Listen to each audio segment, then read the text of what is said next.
working with them to be back with Prime Video? For me, I'm very grateful. It's going to be my third project with Prime once we launch Copino. And it's my third project with Kim and Prime. So 3 is your lucky number. Hopefully 13. Nice. Hopefully 13. You want 33. Okay. Kim, For me, working with Prime Video again, and this is my fourth project. So amazing! Thank you so much! Prime Video for me, working with them feels like home, but a home that keeps on evolving. Yeah, I'm very proud to always do projects with Prime Video. now before I let you both go, because we heard the number of projects you've had with Prime Video, what makes this different?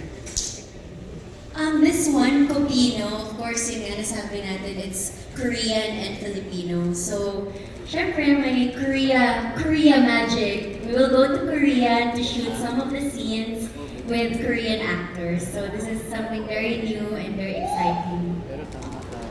Sa akin naman, we always find stories to tell that's very Filipino. And one part about this is, as I've said, is Copino. It's a story about Korean Filipinos who are looking for their identities. So it's something very exciting, it's something unique to us, and it's something local that we could be proud of, hopefully. So the international audience watches it.